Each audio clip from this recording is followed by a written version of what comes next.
Hey guys, I'm here with a sketching video, and today I thought I would talk a little bit about something that's kind of important to me, but not important. Well, not important.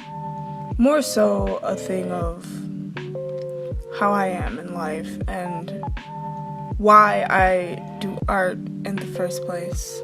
Because the reason I do art now is not the reason I did art when I was, say, 10 or 12. It has a lot of it has a whole different meaning to me now than back then.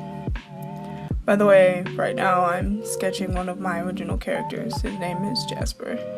If you want more about him, I can definitely tell you in the future. But today, I want to talk about mental illness and more things along the line of like depression and anxiety, which are two things that I suffer from. I would say severely, but I'm self-diagnosed because of my anxiety of going to the therapist and finding out there's something wrong with me. So I'm self-diagnosed, but hopefully not for long. So I want to use this time to sort of talk about why art is such a valuable way of coping with mental illness. Because again, when I started doing art, I wasn't depressed, and when I wasn't depressed, I actually did art a lot less. I drew a lot less, and I did a lot more copying of art styles instead of developing my own. And in developing my own art style, now that I'm older and in college, it's actually helped a lot with my depression and anxiety, and I just want to talk about that a bit. Yeah. So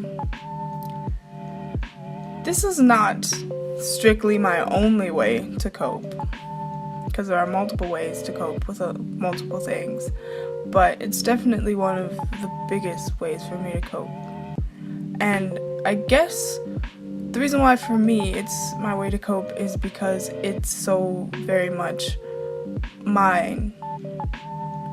Because a lot of the reason why I feel so depressed and anxious a lot is because I'm going through life doing things that I might not necessarily want to do in order to reach that point when I can start to do things that I want to do. Even though I'm taking classes and stuff in fields that I like now, it still feels a little bit like I'm doing things that I have to in order to reach a certain point. And it really puts you in a sort of loop around at some days. And some days it's a lot harder than others. And I started drawing a lot more once I got into college. And I really started developing my own art style because I was looking for something that I could very much call my own. And it helped a lot because the way that I developed my art style was very much my own way, and it was very experimental, and I tried a lot of things. And some days I would be really bummed out because my art style maybe looks really crappy, and some days I would think I'm a really horrible artist. But I'm not a good artist. I'm not perfect. But there's something special in the fact that my art style is so much becoming of my own. And I think that's why art for me is one of my biggest ways of coping, is because it's my way of taking a claim in my life, because I don't have to do art. I don't have to go out and buy art supplies. I don't have to go out and buy art supplies. I don't have to go out and, actively seek art friends. I don't have to go out and do anything really.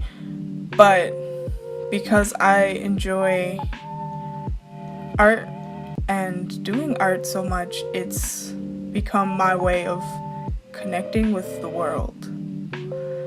And that's valuable.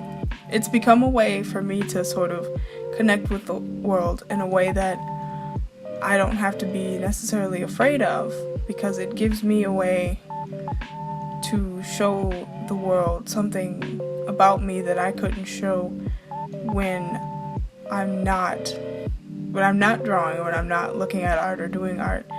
And that's why art for me is so valuable, because it's not anything that I have to do. It's something that I want to do, and it's something that helps me get through the day, and it's the way I look at the world, and it makes the world a little bit of a lesser scary place, less of a scary place, if you look at it that way.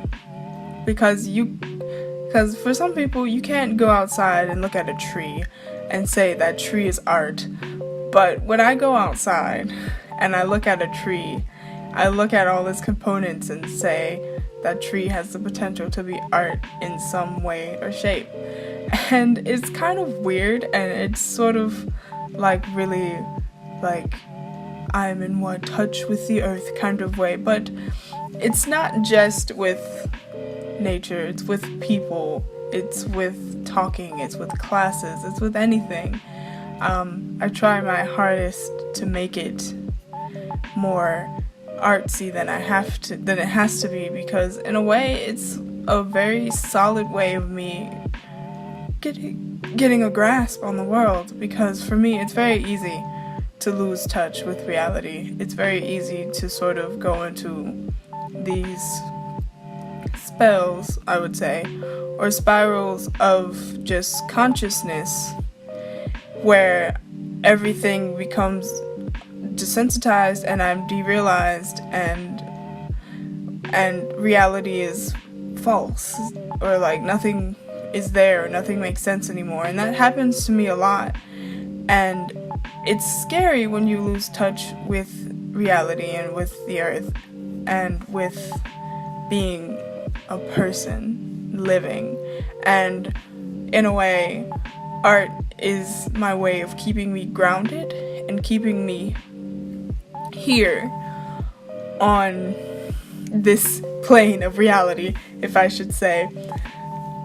And it's helped a lot, because some days I can, I don't know, but like some days it's great because I can turn on a song and I can just remind myself that I'm still alive and I'm still here, and not everything has to be so gloomy.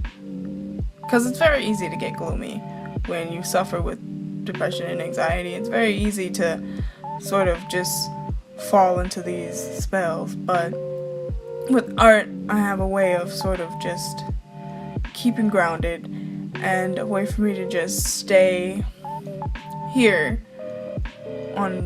in this plane and on Earth. And it's such a weird way of thinking about it, but that's honestly how I view art, and that's how art is to me. Everything can be art, and everything can be art, nothing can be art. It just depends on how you feel, and that is how art has helped me cope with being depressed and having anxiety. So yeah, so now I'm done, and that is the full drawing. I hope you enjoyed.